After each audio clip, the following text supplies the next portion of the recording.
Thank you so much for your honor. The topic of today's seminar is the importance of diagnosis in homeopathy.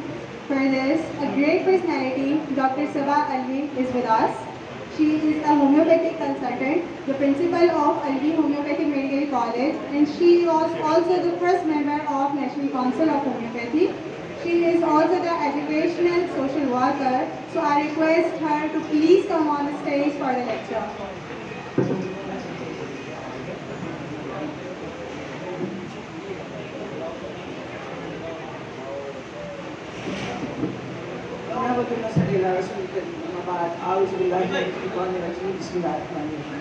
Assalamu alaikum everybody.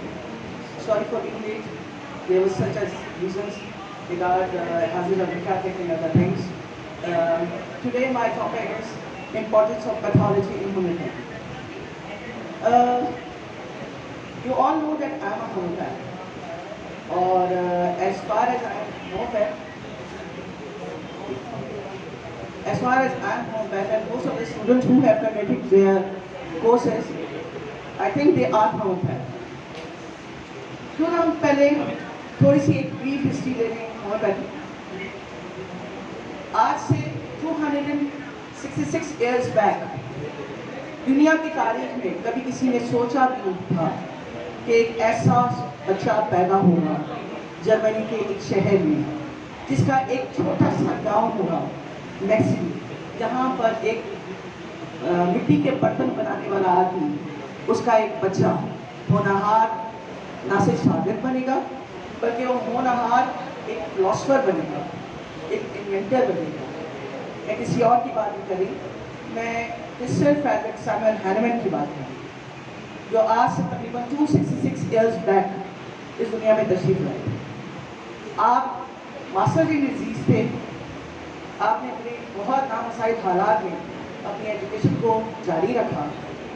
उनके वालिद, चूँकि मैंने आपको पहले बताया कि मिट्टी के बर्तनों पे काम किया करते थे, so that was not a sufficient income to support the family, and due to that he cannot resume the education of Dr. Hahnemann.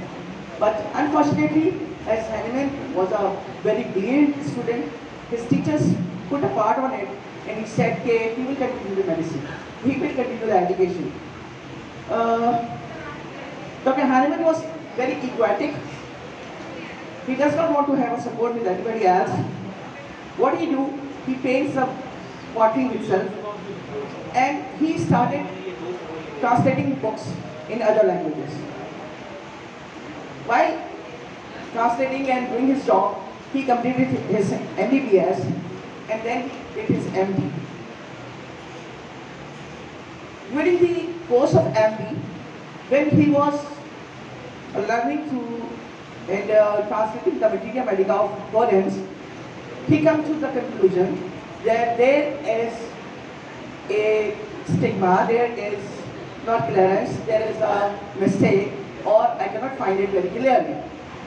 That was the course of Cinchona. Cinchona, जिसे हमारे यहाँ चाइना कहा जाता है, कि वो दवा या वो हर्ब थी इसके बारे में एक इबहाम डॉक्टर हैनेमैन को कोलेक्स मटेरिया मेडिका का ट्रांसलेशन करते हुए नजर आता है। डॉक्टर हैनेमैन ने क्या किया कि उन्होंने, क्योंकि वो बड़े इंथुसियास्टिक थे, वो चाहते थे कि कुछ ना कुछ रिसर्च हो, तो उन्होंने कहा यार ये क्लियर नहीं कर रहा इसका टॉपिक, तो हम ऐसा करते हैं कि सिंकोना बात मेरे पास मौजूद है, तो why don't I just take the cinchona बात माय सेल्फ और एग्जामिन द डिफरेंस। अब होता यह है कि डॉक्टर हैनेमैन जब सिंकोना बात को अपनी ज़बान पे टच करते हैं तो उनको शिवरिंग स्टार्ट हो जाती है और फीवरिश हो जाती है। The symptoms go related to malaria. We all know malaria जो है वो मॉस्किटो के काटने से होता है, किसी हर्ब से नहीं होता। तो doctor Hahnemann was very amazed. उन्होंने कहा कि ऐसा कैसे पॉसिबल है कि मेरे पास किसी मच्छर ने नहीं काटा और मुझे मलेरिया के सिम्टम्स डेवलप हो गए। अब इन सिम्टम्स की डेवलपमेंट में मैंने कहा कि मैंने क्या किया था कि जिसकी वजह से मुझे ऐसा, मैं आपको ब्रीफली बता दूँ स्टोरी ताकि आपको इसकी नोहा हो जाए कि बैकग्राउंड क्या है होम्योपैथी का। तो उन्होंने क्या किया कि इसको सिंकोना बात को नेक्स्ट लाइन टच किया। सेकंड, जब उन्होंने टंग टच किया है सिंथोनाबाद को, then the symptoms subside हो गए. That was really astonishing for him. वो बड़े परेशान हुए कि जब हम सिंथोनाबाद का पहला टच करते हैं तो हमें मलेरिया लाइक सिम्टम्स डेवलप हो जाते हैं. जब हम सिंथोनाबाद को सेकेंड टाइम टच करते हैं तो हमारे सिम्टम्स सबसाइड हो जाते हैं. तो डॉक्टर हैनीमैन ने इस थ्योरी को लेके कंटिन्यू किया. अब उन्होंने पढ़ाई और सब कुछ तो एक तरफ रख दिया और वो रिसर्च की तरफ आ गए. और करते करते करते करते वो इस कंक्लूजन पे पहुंचे कि the things which produce disease has an ability to cure the disease. यानी कि जो चीज़ बीमारी पैदा करती है वही इसका इलाज है. उन्होंने इसको कहा सिमिलिया सिमिलिबस करेंसी, let's like be treated by like. अब डॉक्टर हैनीमैन ने तो इसकी प्रैक्टिस शुरू कर दी, रिसर्च करना शुरू किया. डॉक्टर हैनीमैन ने जब रिसर्च शुरू की तो उस ज़माने में वो बड़े दिल बर्दाश्त थे कि एमडी में जो तरीक़ाकार था इलाज का, उसमें ब्लड लैकिंग होती थी, जोगों से इलाज किया जाता था, फसक लगाए जाते थे. वो इतना ज़्यादा खून का ज़िया करते थे कि जिससे नॉर्मली डेथ हो जाती थी. वो वैसे ही अनप्रेजेंट थे इस प्रैक्टिस से. फिर जब उन्होंने सिंथोनाबाद की प्रैक्टिस कर ली तो उन्होंने कहा कि एक ऐसा सिस्टम बनाते हैं जिसका नाम उन्होंने होमियोपैथी रखा. Homeo means same and pathy means treatment, और इसीलिए उन्होंने इसका रखा सिमिलिया सिमिलिबस करेंसी, यानी let's like be treated bye. इस फिनोमेना को लेके डॉक्टर हैनीमैन ने अपनी ज़िंदगी का काम शुरू किया और दुनिया तिब में एक नई ट्रीटमेंट ऑफ मेडिसिन इजाद की जिसका नाम होमियोपैथी रखा. बहुत मुखालफतें हुई, बहुत कुछ हुआ. डॉक्टर हैनीमैन ने बहुत सारी किताबें लिखी और उनमें जो सबसे नामवर किताब है उनकी वो है ऑर्गेनल ऑफ मेडिसिन, जो हमारा तमाम इलाज करती है. डॉक्टर हैनीमैन ने ऑर्गेनल के एफोरिज्म नंबर 1 में लिखा है, मैं आपको बताती हूँ, The physician's high and only mission is to restore the sick to health. The physician's high and only mission is to restore the sick to health, to cure as it is termed. यानी physician का जो सबसे important मकसद है वो बीमारी को शफायाबी से हमकिनार करना. और इस बीमारी को शफायाबी से हमकिनार करने में क्या क्या चीज़ें दरकार हैं उसके हम आगे बढ़ते हैं. उन्होंने अपने एफोरिज्म नंबर 2 में लिखा है कि the highest and ideal of cure is rapid, gentle, permanent restoration of health और removal of inhalation of disease in its whole extent. In shorter, most reliable and most harmless way on easy conceivable principles. Doctor Hahnemann ने जो हमारा बानी है उन्होंने pathology को भी अहमियत दी, उन्होंने साइकोलॉजी को भी अहमियत दी, उन्होंने फिजियोलॉजी को भी अहमियत दी, उन्होंने मटीरियल मेडिकल को भी अहमियत दी, उन्होंने इन्वेस्टिगेशंस को भी अहमियत दी, उन्होंने सब चीज़ पे काम किया. लेकिन जो मैंने आपके सामने एफोरिज्म्स पढ़े हैं उन्होंने इसमें बयान किया है कि the highest idea of cure is to restore health. यानी सबसे इम्पोर्टेंट क्या है इंसानियत, हेल्थ है. होम्योपैथी में हम वाइटल फोर्स का इलाज करते हैं जिसको उर्फ आम में इम्यून सिस्टम कहा जाता है. हमें इम्यून सिस्टम को बूस्टअप करते हैं. Doctor Hahnemann has expressed this vital force कि ये एक अनसीन स्पिरिचुअल है और इसका काम है रिस्टोरेशन ऑफ द हेल्थ.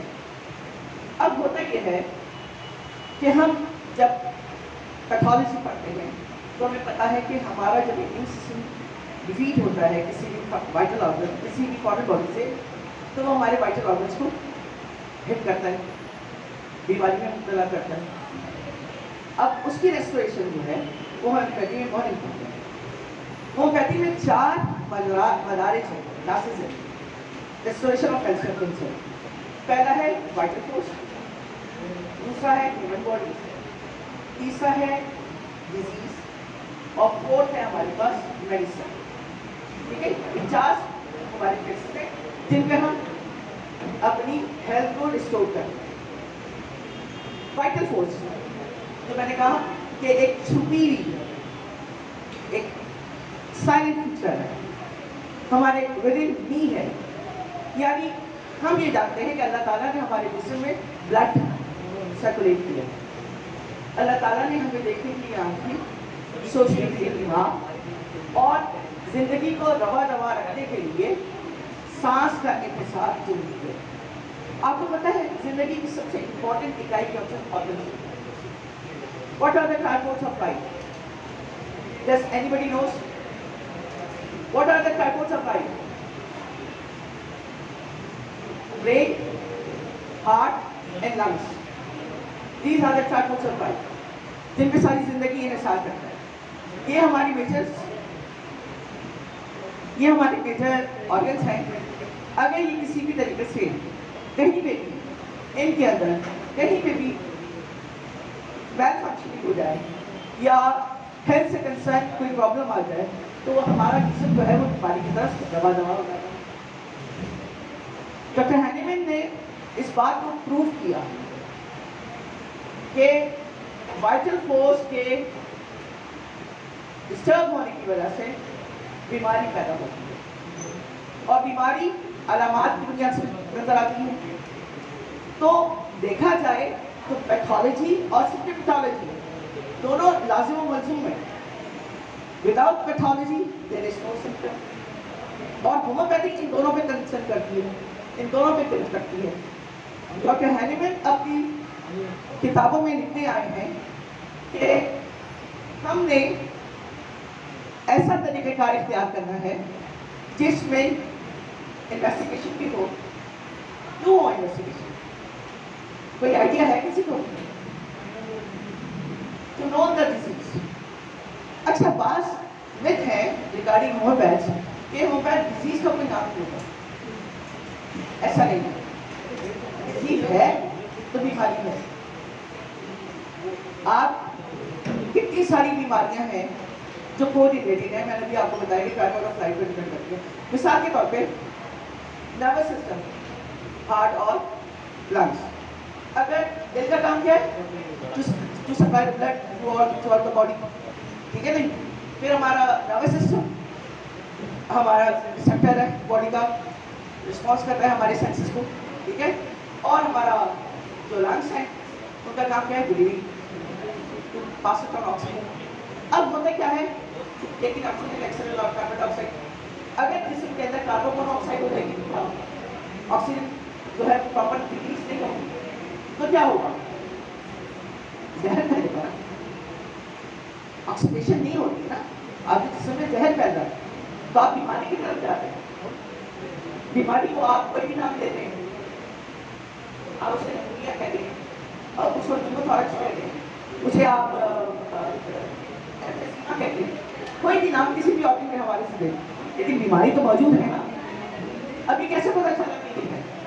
जाहिर सी बात है, हमने एक्सरे करवाया, एक्सरे लंग्स कराया तो हमें पता चला, हमने AFP करवाया तो हमें शुगर प्रोसेस के बारे में पता चला, हमने अल्ट्रासाउंड कराया तो हमें पोजीशन ऑफ द हार्ट पता चला कि नॉर्मल पोजीशन क्या है, इसकी एब्नॉर्मल पोजीशन क्या है, और अगर बीमारी होती है तो किस स्टेज में क्या कंडीशन क्या करती है, फर्स्ट स्टेज में क्या होती है, सेकंड स्टेज में क्या होती है, थर्ड स्टेज में क्या होती है। ये तमाम चीज़ें हमें पैथोलॉजी की मदद से मिलती हैं। तो इसलिए ये सोचना कि पैथोलॉजी कोई अहमियत नहीं रखती है, इस तरह से नाइंसाफी, क्योंकि ये मॉर्बिड फैक्टर है। हमारे जिस्म में हर वक्त मेटाबॉलिक चेंजेस होती रहती है। ये जो स्वेटिंग हो रही है, आई एम हैविंग स्वेटिंग, ये क्या है? This is also metabolic change. मैं आपसे बात कर रही हूँ, ठीक है? बात करते करते मुझे स्वेटिंग हो रही है, ये मेरी बॉडी की एक्सरसाइज होती है और इसको मुझे मैं अपनी जो जिसको उर्दू में कहते हैं हरारे कैलोरीज तो वो कर रही हूँ, बर्न आउट कर रही हूँ, है ना? ये फिजिकल चेंजेस है ना मेरी बॉडी में। अब मैं इसको पैथोलॉजिकल चेंजेस मालूम करूँ तो मुझे पता चलेगा there are some lacking in, ठीक है ना? तो मुझे तो पैथोलॉजी की जरूरत पड़ गई, इन्वेस्टिगेशन की जरूरत पड़ गई। तो ये बात समझने की जरूरत है कि डॉक्टर हैनीमैन जब ये कहते हैं कि होम्योपैथी में इसका बड़ा अमल दखल है, तो यकीनी तौर पे अमल दखल है। हम होम्योपैथ एनएलपी भी पढ़ते हैं, फार्मेसी भी पढ़ते हैं, फिजियोलॉजी भी पढ़ते हैं, पैथोलॉजी भी पढ़ते हैं, गायनेकोलॉजी भी पढ़ते हैं, साइकोलॉजी भी पढ़ते हैं।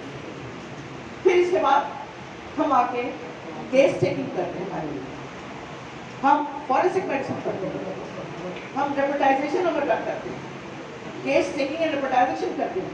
क्यों करते हैं? इन तमाम ग्राउंड्स की बुनियाद पर करते हैं जो हम कितने सालों से पढ़ते आते हैं।